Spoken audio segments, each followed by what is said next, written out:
The best best पे चली गई है and India definitely is shining. तो अब इससे अंदाजा लगा लें कि हमारा होमवर्क और उनके होमवर्क में कितना फर्क है। तो इसलिए मैं फुल मार्क्स देता हूं और मुझे लगता है कि मेरी चिट्ठी हिस्स कह रही है कि हो सकता है ये 2011 के बाद अब भारत हो सकता है कि ये वर्ल्ड कप जीत जाए, इसलिए कि कंडीशंस उसको फेवर कर रही हैं। कल भी उसको फेवर की। नासिर हुसैन, माइकल वान, इंग्लिश मीडिया घंटे के बकवास करना शुरू कर चुके हैं। माइकल वान ने रोना शुरू कर दिया है।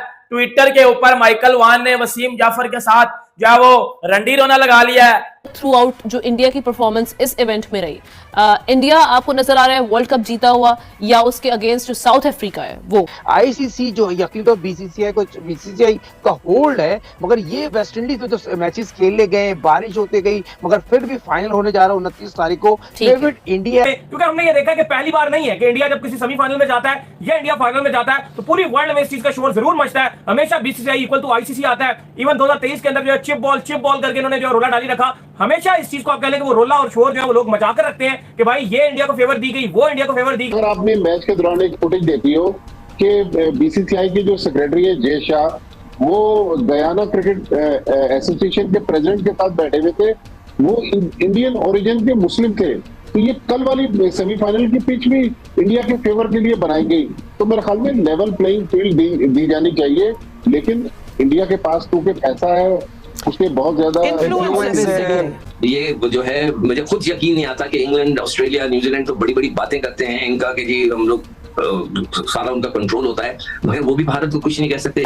उधर भी माइकल वान ने जब वो रोना शुरू कर दिया कि जी हमारे साथ चीटिंग हुई है, इंडिया चीटिंग कर गया है। उसके बाद नासिर हुसैन, आपको पता है ये वो लोग हैं, ये वो 2 टके के लोग हैं, ये वो फुदड़ लोग हैं, ये जो वो घोड़े हैं।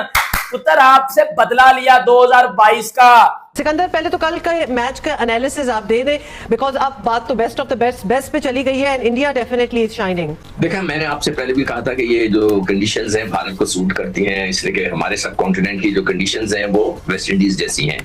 और मैंने स्पिनर्स का हमेशा जिक्र किया कि देखें भारत ने 4 स्पिनर्स लेकर गया है। कल उन्होंने 3 तो खिला दिए थे, ठीक है, 3 में से 2 ने तो 3 आउट कर दिए, एक ने जो है आउट नहीं किया, मगर बॉलिंग उसने जडेजा ने जो है 3 ओवर कराया और 16 रन दिए, बाकी दोनों ने 3 आउट किए। तो उनका होमवर्क, उनका प्लानिंग, उनके जो सिलेक्टर्स हैं उनको फिर मैं यही कहूंगा कि होता है ना कि भाई फुल मार्क्स उनके सिलेक्टर्स को, उनके कप्तान को, कि उन्होंने जिस तरह की भी टीम सिलेक्ट की। और हमारे वाले सिलेक्टर्स माशाल्लाह से उन्होंने एक ऐसा स्पिनर दरियाफ्त किया था और उसको लेकर गए थे जो अभी तक अपने घर में बंद है, मिस्ट्री है। उसको बोल दिया गया कि घर से बाहर मत निकलो इब्रार को, कि कहीं आपको कोई देख लेगा तो आपकी बॉलिंग का पता चल जाएगा। उसको खिलाया ही नहीं। तो अब इससे अंदाजा लगा लें कि हमारा होमवर्क और उनके होमवर्क में कितना फर्क है। तो इसलिए मैं फुल मार्क्स देता हूं और मुझे लगता है कि मेरी चिट्ठी हिस्स कह रही है कि हो सकता है ये 2011 के बाद अब भारत हो सकता है कि ये वर्ल्ड कप जीत जाए, इसलिए कि कंडीशंस उसको फेवर कर रही हैं। कल भी उसको फेवर किए। कंडीशंस अक्सर ही हमने देखा है कि भारत को फेवर कर रही होती हैं, या एक तो उनकी टीम बड़ी अच्छी है, दूसरा क्या कंडीशंस भी आपको लगता है कि आईसीसी बाय डिजाइन कुछ ऐसी चीजें करता है जहां पर जरा इंडिया को सपोर्ट मिले? देखिए अब्दुल्ला, अब से कुछ साल पहले तक तो ऐसा नहीं था, लेकिन अब जब हम 2024 में खड़े हुए तो मेरा ख्याल में अब ये चीज बिल्कुल क्लियर है कि बहुत सारी चीजें जो हैं वो इंडिया के फेवर में आईसीसी कर रहा है। अब जिस तरह कल का जो मैच था, अगर ये मैच बारिश से मुतासिर हो जाता और इस मैच का फैसला ना होता तो इंडिया डायरेक्ट फाइनल के लिए क्वालिफाई कर जाता और इंग्लैंड बगैर खेले बाहर हो सकता था। जबकि जो पहला सेमीफाइनल था अफगानिस्तान और साउथ अफ्रीका का, उसके लिए रिजर्व डे रखा गया था। तो मतलब सारे कवानीन जो हैं वो आईसीसी इंडिया के लिए, इंडिया की मर्जी से बना रहा है। उनकी टीमें अपनी मर्जी के होटलों में रहती हैं, उनकी टीमें अपनी मर्जी से ट्रेवल करती हैं। तो ये समझ में नहीं आ रहा कि जो टेस्ट प्लेइंग कंट्रीज हैं जिन पर मुश्तमिल आईसीसी बोर्ड है, जिस बोर्ड ऑफ डायरेक्टर्स में पीसीबी चेयरमैन मोहसिन रफी भी हैं, हमारी तरफ से हमने नहीं देखा कि किसी ने जाके आईसीसी मीटिंग में आवाज उठाई हो। लेकिन इंडिया के लोग इतने पावरफुल हैं कि वो पूरी वर्ल्ड क्रिकेट को डिक्टेट कर रहे हैं। और ये कल वाली जो पिच थी, ठीक है, अफगानिस्तान की पिच मैच अफगानिस्तान को फेवर नहीं कर रही थी। तो भट्टी साहब विद द सेम टोकन चले हम अपने आप को जरा कमजोर बोर्ड कह भी ले, मान लिया, तो बाकी ऑस्ट्रेलिया, इंग्लैंड, न्यूजीलैंड, ये बाकी बोर्ड्स को क्या होता है, वो क्यों नहीं बोल सकते? अगर ये बात इतनी obvious है। अगर इतनी ऑब्वियस है, बल्कि कल तो फॉर्मर इंग्लैंड कैप्टन ने भी कहा कि ये इस किस्म की कंडीशंस हैं, माइकल वॉन का ये कहना था, जो फेवर करती हैं इंडिया को। मतलब ये बातें हो रही हैं, तो ये बोर्ड्स फिर इसको एक इशू बना के बात क्यों नहीं करते?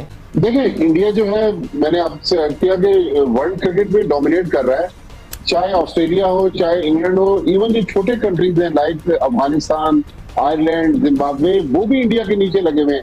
कल अगर आपने मैच के दौरान एक फुटेज देखी हो कि बीसीसीआई के जो सेक्रेटरी है जय शाह, वो गयाना क्रिकेट एसोसिएशन के प्रेसिडेंट के साथ बैठे हुए थे, वो इंडियन ओरिजिन के मुस्लिम थे। तो ये कल वाली सेमीफाइनल की पिच भी इंडिया के फेवर के लिए बनाई गई। तो मेरे ख्याल में लेवल प्लेइंग फील्ड दी जानी चाहिए, लेकिन इंडिया के पास क्योंकि पैसा है, उसके बहुत ज्यादा Influence है, बहुत ज्यादा पैसे की वजह से, पैसा ही प्राइमरीली पैसा इतना इन्वॉल्व है, इतना बड़ा मुल्क And they इतनी take बड़ी other आबादी है। teams in their wing as under their wing as well, क्योंकि अफगानिस्तान की आप बात करें तो Afghanistan has also been taken under the wing by the Indian Cricket Board basically. हालांकि अफगानिस्तान में क्रिकेट शुरू कराने वाले पाकिस्तानी क्रिकेटर्स थे, मतलब Yes. ये जो है, मुझे खुद यकीन नहीं आता कि इंग्लैंड, ऑस्ट्रेलिया, न्यूजीलैंड तो बड़ी बड़ी बातें करते हैं इनका कि जी हम लोग सारा उनका कंट्रोल होता है, मगर वो भी भारत को कुछ नहीं कह सकते। एक जमाने में जो बिग थ्री बन गई थी, उसके अंदर भी इन लोगों ने कब्जा कर लिया था, बिल्कुल ऐसा ही पैसे था। बनाएंगे सब कुछ। अच्छा, अब मगर उसके बाद अब सब खामोश। कल वाले इंडिया और इंग्लैंड के सेमीफाइनल में कोई रिजर्व डे था ही नहीं। बस यानी हमारी मर्जी। अगर ना हो सकता मैच, सोचे बिकॉज ऑफ बारिश अगर ना हो सकता इंग्लैंड तो बगैर इंडिया खेले ने बाहर हो डायरेक्ट चले जाना था और फाइनल इंग्लैंड में। बगैर खेले बाहर हो जाता। यस, तो ये चीजें बड़ी टेलिंग हैं। बेसिकली कहने का मतलब है अब तो बिल्कुल ही एंडी हो गया वर्ल्ड कप का, लेकिन इन पे बात होनी चाहिए और सारे बोर्ड्स की तरफ से ये देखिए, बात बात होनी से चाहिए। हुमा जो कमेंटेटर्स वगैरह हैं, ये तो पेड वादे आईसीसी हैं।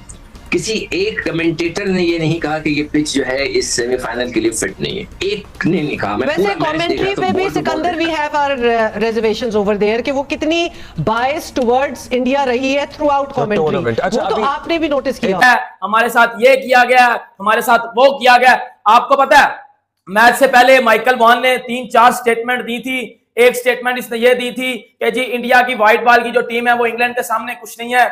इंग्लैंड की व्हाइट बॉल की टीम बहुत ज्यादा जबरदस्त है।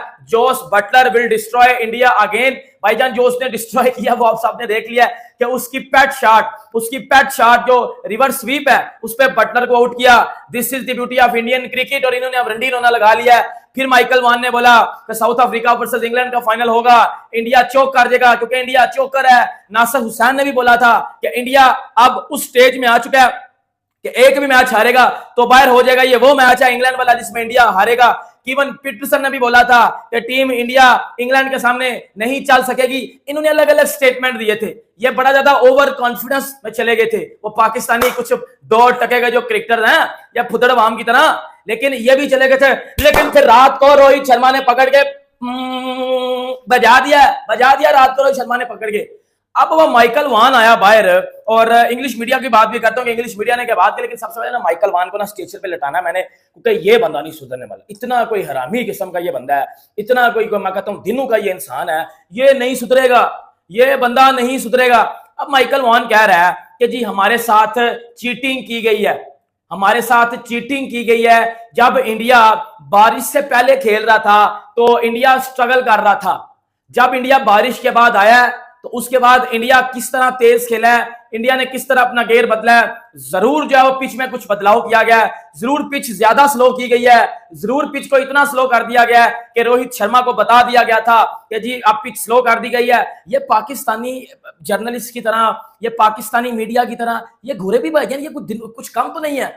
ये घोड़े, ये इंग्लैंड वाले, ये माइकल वॉन, वो वसीम जाफर के साथ वो ट्विटर पे बहस कर रहा है कि जी इंडिया तो डिजर्व नहीं था करता फाइनल में आना, इंडिया किस तरह फाइनल में आ गया है, चीटिंग के बलबूते पे तो कोई भी टीम कहां भी जा सकती है। फिर इसने वो बात भी किया माइकल वॉन ने कि जब इंडिया जो है किसी बड़े इवेंट के सेमीफाइनल में या फाइनल में चला जाता है तो एक मिथ जो है वो चलना शुरू हो जाती है कि भाई बड़ा फेवर किया गया, आईसीसी ने इसको फेवर कर दिया, बीसीसीआई ने उसको फेवर कर दिया गया। इसकी रियलिटी क्या है? देखो अगर आप बात करो, कल इंग्लैंड के कोच का भी बयान आया था मैच से पहले, उस पर उन्होंने बात की थी कि ये इस पर एक्स्ट्रा फेवर दिया गया क्योंकि अगर बारिश हो जाती है तो इंग्लैंड टीम नहीं बल्कि इंडियन टीम जाएगी, लेकिन ऐसा नहीं हुआ। एट द एंड मैच हुआ और मैच में इंडियन टीम ने टोटली डिजास्टर आप कह लो इंग्लैंड के साथ किया। जो हाल किया वो सबके सामने था। सॉरी, अक्षर पटेल, कुलदीप यादव और जसप्रीत बुमराह और उससे पहले रोहित शर्मा, सूर्य कुमार यादव ने टोटल इंग्लैंड को डिस्ट्रॉय कर दिया और उसके बाद इंडिया ने मैच जीता। देखो बात यह कि ये तो आईसीसी ने पहले बता दिया था कि ये तो रूल है कि अगर आप कि रिजर्व डे इस मैच का नहीं होगा क्योंकि अगला दिन ट्रैवलिंग का दिन, और आज भी टीम्स जो काफी लेट रही है, साउथ अफ्रीका की फ्लाइट भी डिले रही है बारबाडोस के लिए। अब देखो ये तो फेवर इंडिया ने गेन किया था, टू बी वेरी ऑनेस्ट अगर आप सच बोलोगे तो ये तो इंडिया ने फेवर गेन किया था। अगर इंडिया को ऑस्ट्रेलिया से गेम्स मैच ना जीती या पिछले मैचेस ना जीती तो ये इंडिया को फेवर तो ना मिलता, ये कोई दूसरी टीम फेवर ले जाती। ये उनको फेवर आप कह सकते हो कि उनको उन्होंने गेन किया, तो इस वजह से ये मानना पड़ेगा। दूसरा जो एक इंपॉर्टेंट चीज है जो आपको एडमिट करनी पड़ेगी कि इंडिया ने मेहनत किया। पिछले वर्ल्ड कप का भी फिनाले खेले, इस वर्ल्ड कप का भी ये ग्रैंड फिनाले तक पहुंच गया। रोहित शर्मा मैच के बाद इमोशनल हो गए थे। जो हार्ड वर्कर होता है, जो हार्ड वर्क होता है वो एक इमोशनल होता है। विराट कोहली गए उनके पास, उन्होंने उनको चीयर अप किया कि यार कोई बात नहीं, फाइनल में हम गए हैं। उनको जो है उन्होंने आप कह लो कि कंसोलेट किया, उनको जाकर उनके पास जो है वो उनको तसल्ली दिया कि कोई बात नहीं, हम जीतेंगे। अच्छा, कुछ डॉक्टर साहब एलिगेशंस जो है ना वो इंडिया के ऊपर इस वर्ल्ड कप में लगे हैं। मैंने काफी उसको आप कह लें कि रिसर्च भी की, उसके ऊपर मैंने लिखा है कि क्या क्या इंडिया के ऊपर जो एलिगेशंस लगे हैं। मैं आपको एक्सप्लेन करता हूं और उसका मैं आंसर्स भी आपको बता दूं कि क्या क्या एलिगेशन लगे। सबसे पहला इंडिया के ऊपर जो एलिगेशन लगा है ना वो ये लगा कि इंडिया के जो वार्म अप और जो स्टार्टिंग मैचेस है ना वो न्यूयॉर्क में रखवाए गए। तो भाईजान इसका आप देख लो कि 2023 का जो वर्ल्ड कप था, पाकिस्तान के तमाम जो वार्म अप मैचेस थे वो हैदराबाद में थे। तो आपने उसमें क्या फेवर, एक मिनट आपको उसमें आपने उससे क्या फेवर उठाया? हैदराबाद से आपने कितनी फेवर ले ली? ये कितना आप हैदराबाद से जो जीतने के बाद आगे चले गए वो आप बताएं। फिर इंडिया को पहले से पता था कि उनका सेमीफाइनल जो है वो गयाना में है, ठीक है। तो 2023 में पाकिस्तान को पहले से नहीं पता था कि उनका सेमीफाइनल जो है कोलकाता में खेला जाएगा। एक्सप्लेन था ना पाकिस्तान को ये चीज 2023 में कोलकाता में है, ठीक है। फिर कहा जाता है कि इंडिया को उसके सारे मैचेस जो है वो प्राइम टाइम पर मिले हैं, यानी कि रात को 7:30 बजे मिले। पाकिस्तान को कितने बजे मिले? शाम को। पाकिस्तान को भी 7:30 सुपर 8 का एक मैच आपका सुबह होना था जो वेस्ट इंडीज के साथ था, उनके कौन एलिगेशन था इंडिया को? एक मिनट बताओ, एक मिनट पहले मुझे पॉइंट आने फिर आएगा, फिर सारे मिक्स हो जाएंगे पॉइंट्स। अब मैं उसको एक और क्लियर कर दूं, जो आप बात कर रहे हो। अब ये शाम को 7:30 खेलने में इसमें कौन सा मसला हो जाता है? ये खाली जो इसका पॉइंट है वो व्यूअरशिप के पॉइंट ऑफ व्यू से यही है कि रात को मैच होता है तो टीवी में जो हम लोग हैं, पाकिस्तानी, इंडियन या बांग्लादेशी या श्रीलंका जो एशियन है, उनके हिसाब से वो टाइम फ्रेंडली जोन है।